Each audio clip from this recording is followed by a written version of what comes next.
Hello, friends. This is Dave Hurwitz, executive editor at ClassicsToday.com, here with, by popular demand, the big box of Victoria de Los Angeles. Yes, the amazing Catalan singer. She was one of the great sopranos of the 20th century, particularly at the height of her career in the 50s and 60s. She was incredibly versatile. She sang in some really famous complete opera sets, but was also an amazing lieder singer. And most importantly, she had her own repertoire, that of Spanish song, and a lot of French song too, but it's particularly the Spanish repertoire that nobody else was doing at the time. And so she was unique in the best sense of the term. And she made a bunch of recordings. This is 59 CDs worth of stuff that she made for French EMI, which was Le Voix de son Maître, and his master's voice. And we're going to go through this thing, and there's all kinds of wonderful stuff here. Some amazing complete opera sets, amazing vocal recitals, amazing amazingness. You know, as a singer, she had a very particular persona. She was an elegant singer, an intelligent singer, an incredibly beautiful voice. She had an incredibly beautiful voice, which she was unwilling to sully with some of the more down and dirty roles, which she undertook, actually. And we're going to get to those in a moment. And that was always an issue. There was never any question about the quality of the singing as such. There were questions about whether or not she was able to encompass the character to its well, let's just say nethermost depths.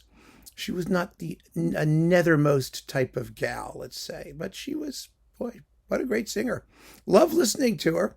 They say that there are two kinds of singers, or sopranos particularly, Kunstdivas and Stimmdivas. Kunstdivas may not have the most beautiful voice, but they use it very intelligently. They're intellectual, they probe, they characterize. And then there's Stimmdivas, those who are mostly voice. They're concerned with the beauty of the voice. I mean, the classic contrast is like Maria Callas and Joan Sutherland, or Maria Callas and Montserrat Caballé. It's, of course, an extreme generalization, because there are some very intelligent singers with very beautiful voices. But the beauty of the voice brings with it its own imperatives. If you're an opera singer, you know, there are some things that you can just do with your voice that other people can't. And people expect you to hear that beautiful voice. And they don't necessarily need to hear that beautiful voice turn ragged when, for example, in Mascagni's Iris, the principal soprano gets dumped in a sewer, you know? I mean, she didn't sing Iris, but I'm just saying, you know, that there are certain roles where, you know, being able to scream is more important than being able to sing. Well, she did some of both, and she made them her own, one way or another. And if you like them or not, well, that's a personal thing, isn't it? Because the singing was always extraordinarily beautiful. So let's just go through this. I mean, there's like a ton of opera sets and things in here, complete operas, and wow, just a lot of stuff. It's a great box. I'm just telling you right now, it's a great box because of all of the complete operas and things that she did, and all the unique song stuff that she did. It really is wonderful. Well, here you just get like a bunch of little thingies here. You do get original jackets. Yes, that's a good thing. You do get the obligatory little booklet, which I am praying has a track listing within. No, it does. Oh, it does. Thank God. No, does it? It does not. It has a composer listing, anonymous and traditional songs, index of works. Well, you do have an index of works. That's a nice thing. You've got, let me see, 1, 2, 3, 4, 5, 6, 7, 8, 9, 10, 11, 12, 13, 14, 15, about 16, about 16, 17 or 18 complete operas. That's remarkable. But we're going to have to go through them one at a time. So let's just do it. All right. You get a clump of things here. Clump number 1. We'll do this in 3 clumps. What's that thing? I have no idea. What's this thing? Okay, you ready? Here we go. We begin with, let's see, the 78 RPM Era 1. 78 RPMs. Oh, God. Well, you know what that's going to be. It's going to be lots and lots and lots of little songs and arias by all kinds of people. Spanish people, not Spanish people. You've even got Wagner and Handel. She actually made her Bayreuth debut in 1961 as Elizabeth Tannhäuser. Yeah. And then she stopped singing opera. Who could blame her? Well, I mean, she didn't stop singing opera, but she cut back a lot. Let's put it that way.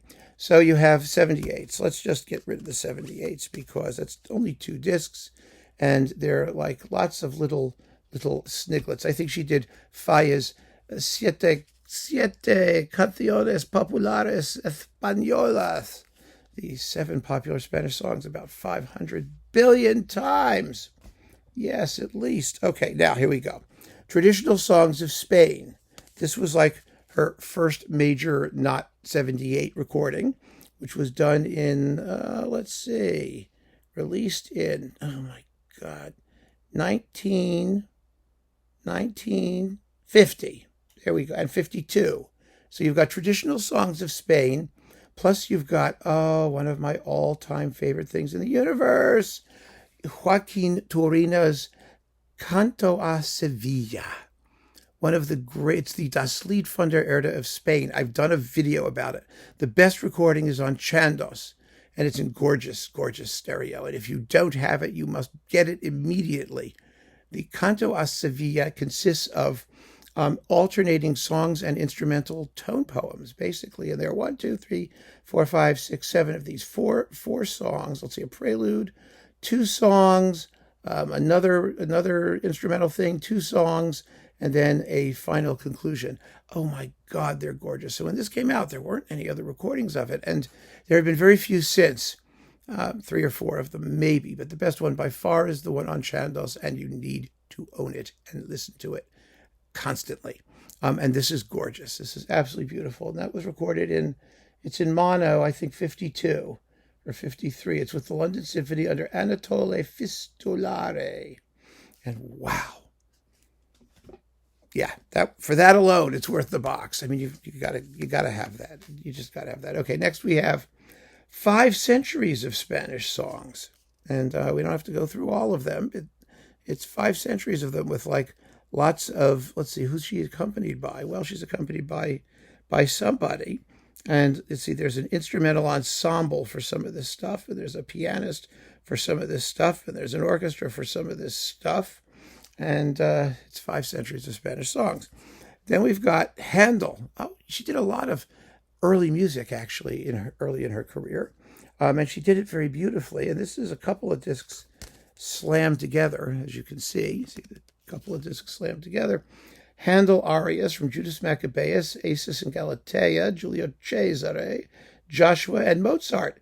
Exultate Jubilate, which is gorgeous. And Ch'io mi scordi di te, which is one of those fabulous, fabulous arias, extra arias that she did. Let's see, I think it's the one that has the piano accompaniment. Yes, it has this virtuoso piano accompaniment that goes with the voice. It's glorious. Mozart did some of those things, arias with instrumental accompaniment. The most famous are the 2 big arias in La Clemenza di Tito with their basset horn obbligati, along with Vitellia's horrible, she's a horrible character, texts, and of course Martin Aller-Arten, I think, has like something like that. Does it? I don't remember. I don't even remember. But yes, wonderful. So there you get those. Then we've got the fabulous Victoria de Los Angeles, Victoria de Los Angeles, depending on how you want to do it. I mean, although my Castellano isn't what it used to be. It's a recital with Gerald Moore, the famous Gerald Moore, the leader guy. And you've got, let's see, Death and the Maiden, and Claire de Lune, and Oh Had I Jubel's Lyre, and An die Musik, and like lots of songs, tons and tons of songs. Duets with Dietrich Fischer-Dieskau. I mean, it doesn't get much better than that, does it? And Gerald Moore with like other people too. All kinds of stuff by Purcell and Beethoven and Haydn and Schubert and Berlioz and Dvorak and Tchaikovsky and Fauré and Saint-Saëns. And like, wow. No texts, no translations. Of course not. That really sucks for all these because there's So much stuff here. I wonder if it tells you, well, I don't know if they did it. I don't know if they ever gave it to you. 20th century Spanish songs. Interesting. By Falla, of course, you get the 7 popular Spanish songs, and Granados and Mompu and Toldra, Eduardo Toldra and Monsalvace and Torina and Rodrigo. There you go. I mean, really fantastic opportunity to hear tons and tons of repertoire. Other singers particularly should be paying attention to this stuff. Then we've got, let's see, Cantos de España with the Paris Conservatoire Orchestra under Rafael Frubeck de Burgos. Yes. So you've got amazing. Say the five Negro songs by Monsalvace, which are gorgeous, and the Granados things and Rodrigo things, and who's this? Oh, Oscar Esplá.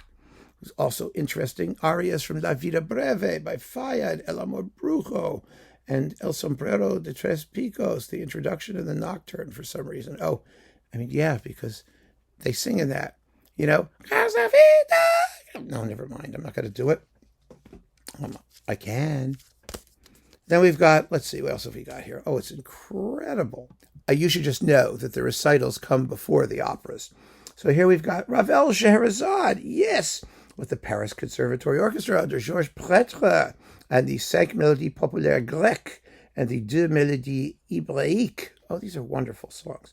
And 2 Duparc songs, L'Invitation au Voyage and Fidèle, and then Debussy's The Prodigal Son, the aria, the recitative and aria of Leah. Yummy. Yummy. Her French stuff was as good as her Spanish stuff. It really was.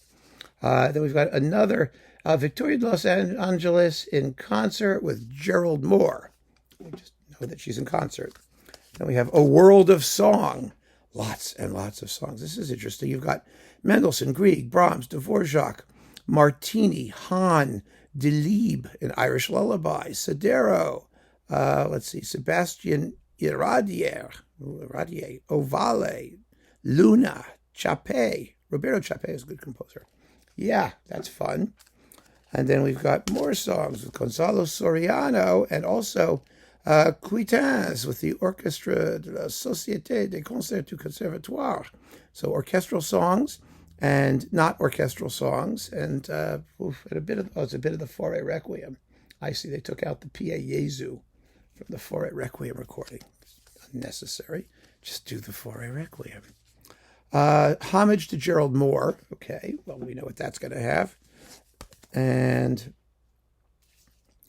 oh my gosh, I mean, look at it. How are you going to figure out what this is? It's like lots of songs, more songs, unbelievable quantities of songs. She's in Barcelona doing Barthelonian things. It's a Barthelunacy. Songs of the Auvergne, classic recording of bits of those. And also Chausson is on here, the Poème de l'amour et de la mer, one of the great recordings of that gorgeous thing, with the L'Amoureux Orchestra under Jean-Pierre Jacquelat. Yay! That's a famous classic record. Spanish and Sephardic songs. Well, that's interesting. I mean, it's unusual and kind of fascinating. And with also more Falla stuff. It's Siché. Falla Siché is on here. And then we've got, let's see. Oh, the recital at Hunter College with Alicia de la Rocha. I mean, 2 great Spanish artists. They were very good friends, by the way. Doing great Spanish music. Totally cool. I wish I had been at Hunter College then for that recital. That was quite something. All right. Oh, we got next clump. Let's see. We're going to get into the operas. Oh, yes, we're going to be getting into the operas now. But first, more songs of the Auvergne with the L'Amoureux Orchestra under Jacquelat. You know, I wonder.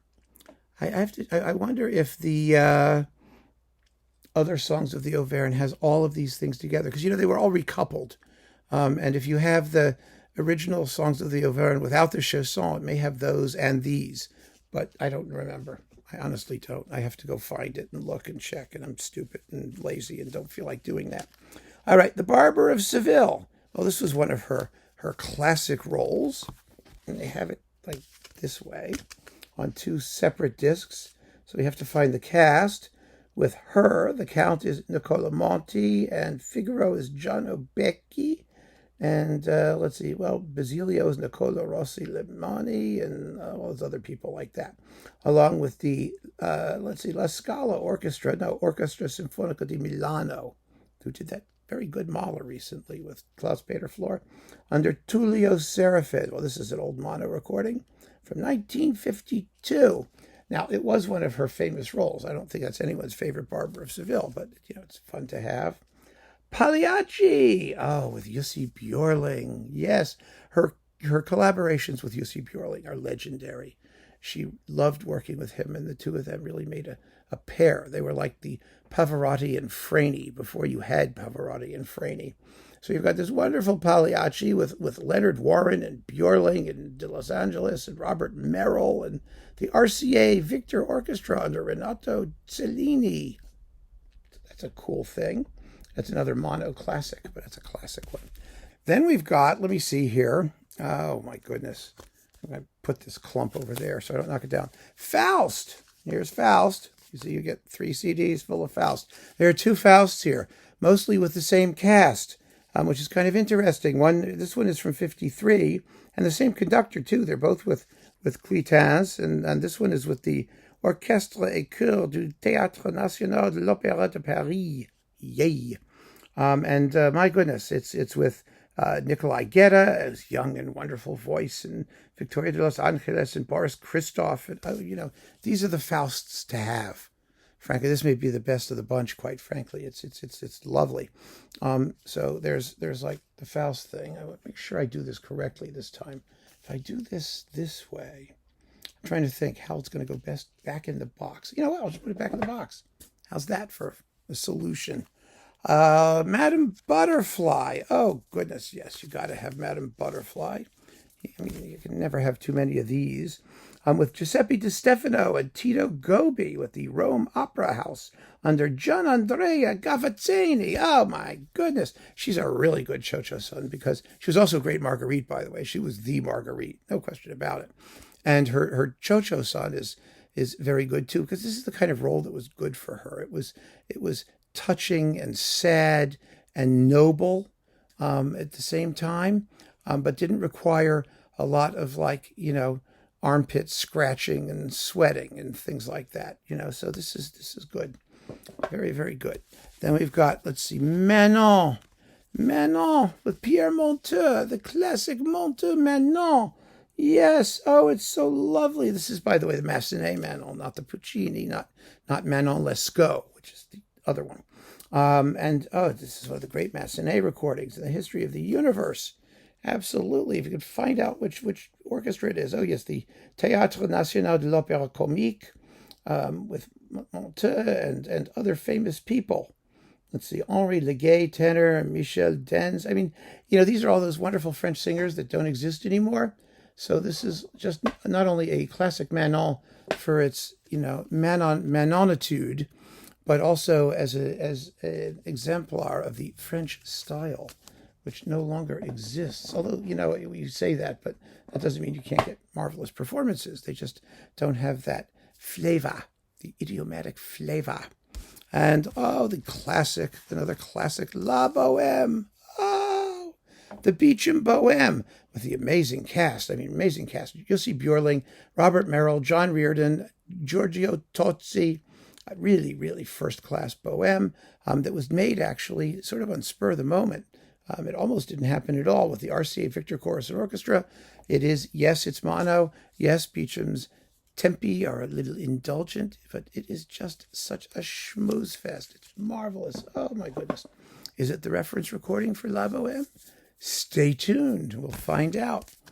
Pélias et Mélisande. Oh, Mélisande was a great role for De Los Angeles. It really was, because she's completely mindless.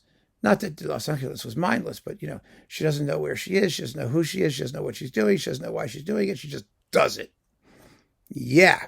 This is the Cluitins recording with, if I can find the cast, this is really getting on my nerves. That they do these, and they say, complete cast on CD 32. Well, here's CD 32, and I'm looking at CD 31. All right, so De Los Angeles, Jacques Janssen, Gerhard Suse, Pierre Frumonti. It's a wonderful cast and a beautiful recording of that masterpiece. So there you go. Let's see, what's this thing? This is, arias, opera arias. Lots of arias. Oh my goodness, many arias. By Verdi, Puccini, Boito, Rossini, Mascagni, and Catalani. That's a lovely recital. She didn't do that many opera aria recitals. She really didn't. She did complete operas and she did songs. That was like her thing.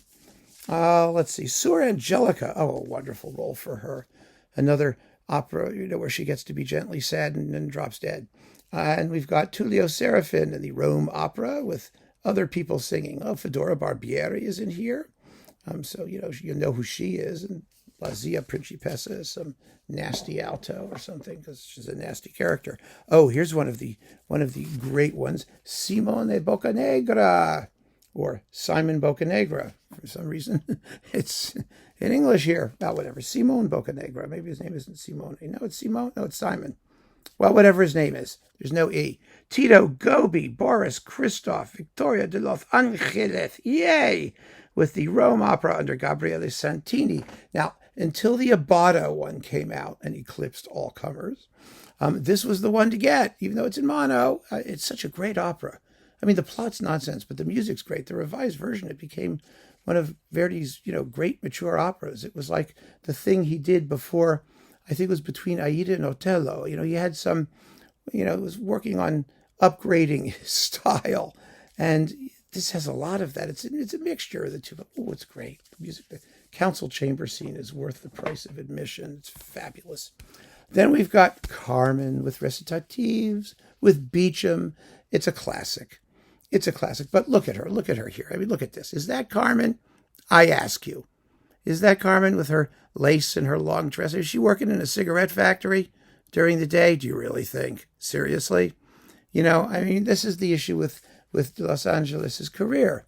Do we really accept her in some of these hot and heavy roles where she has to be remember that wonderful review in Penguin Guide when they talked about the Leontine Price Herbert von Karajan Carmen, and they sniffily said, as only the British can, if you want a Carmen who's a sexual threat. Well, yeah, Carmen is a sexual threat. That's the whole idea. She's a femme fatale. She's the flame drawing the moth to her. That's the whole idea. Is she a flame drawing a moth? Do you feel little helpless flapping wings going into the bug zapper with this Carmen? Well, no, you don't. Who are we kidding? But it's beautifully sung. And the whole thing is, this was recorded in 1959. She was at her vocal peak. It's in stereo. It's gorgeous. You just have to accept it for what it is. Because if you want to really realize all of the heavy breathing that should be in Carmen, well, you're going to have to look elsewhere. That's just the way it is.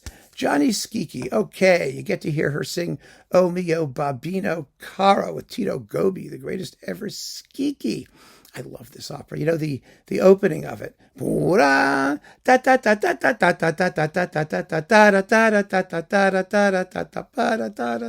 was Prizzi's Honor. Remember the movie with Jack Nicholson? It's a fantastic movie. And the entire film is permeated by the weeping motive.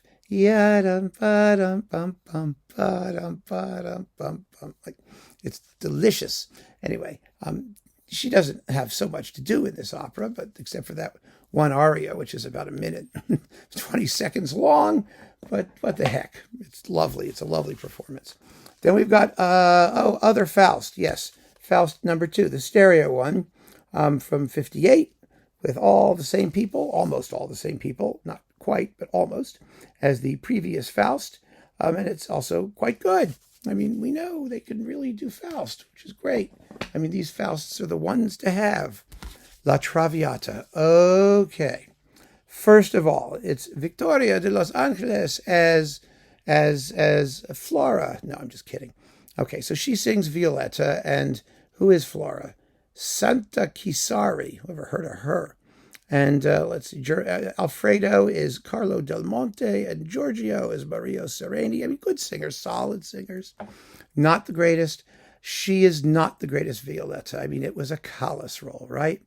And how are you going to compare her to Callas and then later Joan Sutherland? I mean, she is gentle, right? A gentler, kinder Violetta. And Violetta is not an unkind character, but there has to be a certain toughness that I think you don't really quite get here. And her confrontation with Giorgio Germont when she says, I am a woman in my own house and you're not going to insult me. She needs more, they need a little more fiber, I think. It just wasn't her thing, but she sang it beautifully. She really did. So, you're going to want to hear her sing it beautifully. For the fullest realization of the character, you may want to look elsewhere. Then we've got the stereo butterfly, right? This is the stereo one. Yes, it says stereo. That's how I know. With Jussi Björling, yay! And other famous people, with the Rome Opera and Gabriele Santini, a gorgeous butterfly, tends to get overlooked because at the same, well, not the same time, but shortly thereafter, we had Barbaroli and Renato Scotto, which is, amazing. And then all the other famous butterflies came flying, and Leontine Price, let's not forget, and about the same time too. So this was, 50-something? Yeah, 59 again. It's beautiful, beautiful butterfly. Excellent. There are just too many good ones. Cavalleria Rusticana with Franco Corelli. I mean, this is the Franco Corelli disc, right? I mean, we know that. Santuzza, well, she's not a peasant. Again, she's not a peasant. Just deal with it. She's definitely not a peasant. Let's see. Barbara Seville. Okay, this is the other one with Luigi Alva and Sesto Brusciantini and Ian Wallace and Vittorio Gui and the Royal Philharmonic. I like these Barbers of Seville. I mean, it's the wrong edition and it's, anachronistic. Now everything's period performance stuff, but there's so much to be said for just a bunch of singers who can go out and just sing the damn thing.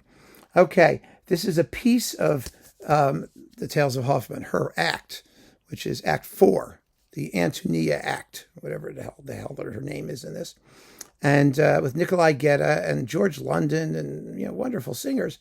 But this says, of course, Gedda, D'Angelo, Schwarzkopf, de Los Angeles, London, Blanc, Benoit. Well, not everybody's in every bit of it, and you also get her little bits from Berlioz' L'Enfance du Christ. I mean, I understand they're probably, this is with Cuitaz, it's very fine. You may want to minimize the number of discs, but you might have just done the whole operas and the whole L'Enfance and, let it go. Dido and Aeneas. Yes, this is the Barbaroli, Dido and Aeneas. And with the English Chamber Orchestra and famous singers, Peter Glossop, Heather Harper, Patricia Johnson, Elizabeth Robson. Oh, she wilts and dies with the best of them. Just plant a watermelon on her grave and let the juice slurp through. Famous aria. La Vida Breve, one of her great roles. She sings, what's her name, who dies? Yes, Salud. This is very funny. It means health. Well, as it turns out, Salud has some major cardiac issues. This opera is delightful. The music is gorgeous. It's the Cavalleria Rusticana of Spain, but in such a courtly and delicious way. She's perfect for Salud because Salud is another one of those characters. The plot of this opera is as follows. You ready? She's going to get married. She is wandering around looking for a boyfriend. She finds him in a tavern or something like that, and he's dancing with another woman, doing the Spanish dance from La Vida Breve. Da da da da da da da da da da dum ba da dum bum ba da dum. You have all the canto hondo and clicking castanets, and oh my gosh, it's marvelous. So she sees him dancing with this other woman, and she drops dead. That's the plot. That's all the plot. It begins like Cavalleria Rusticana with scenes from daily life, and there are guys in a forge going hoi hoi hoi, and she's drifting about going, oh, where's my boyfriend? Where's my boyfriend? And they go oh, check out the pub, and she checks out the pub and she drops dead, and that's the whole thing. But it's set to such beautiful music. And you also get some Granados here, the Colección de Tonadillas. Well, that's nice to have. So there you go. I mean, it's a very short opera about a very short life. And we've got, let's finish this up. Oh, the Arzuela arias with Frubeck de Burgos, one of the great It's great music. These zarzuelas, it's such a fabulous repertoire that nobody knows about. And this is a gorgeous recording of some fabulous, fabulous music. Massenet, Werther. Oh, we love Werther. And again, I mean, she's Charlotte with Nikolai Gedda and Mary Mesplay and Georges Prêtre. Prêtre was always an iffy conductor, I mean, he didn't bring too much to the party, I think. And when he did, sometimes it was weird. But it's still a lovely performance of a marvelous opera, where, he just runs around being mournful before he kills himself. And she's Charlotte, she's ideal. I mean, she's the iconic romantic soprano. I mean, she just runs around making everybody else miserable. I mean, that's what Charlotte does. So it's fantastic. And then let's see. Last but not least, Vivaldi, Orlando Furioso. Yeah. I mean, this edition is a completely anachronistic edition. It's got arias from like every Vivaldi opera. They just sort of packed everything into this one story.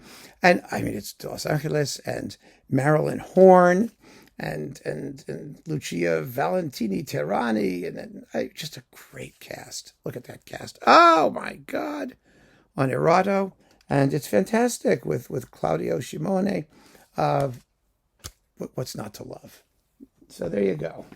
That's it. So final thoughts here. I mean, there's so much good stuff here. I mean, if you have the Cuitins box, you probably have some of this stuff. There's, there are other ways to get this, but I'm so happy that they put this together as a tribute to her. I mean, she was one of the great singers. She is one of the great singers. You probably aren't going to be able to get this for very long. I think probably not. That's my suspicion. Did I put this in right? Yes, I did. So, yeah, of course you should have this. I mean, if you care about great singing, the lack of text is an issue. It sucks, frankly. I mean, for the operas, of course, you could find the librettos easily enough, or you have other recordings. But for all of these song recitals, especially the unusual repertoire, the Spanish repertoire, we're screwed. And that's a terrible thing. Happily, song texts tend to run along the lines of, my lover is missing, I want to die. And so if you have any doubt, just figure that's what they're singing about. And if it's a folk song, it's usually about a goat or a sheep or something like that. So it's not like we're losing a lot, but you should be able to follow the words, and that's a pity. But that's the way it goes with these budget boxes. We're stuck. And we have to make do with what we get, and beggars can't be choosers.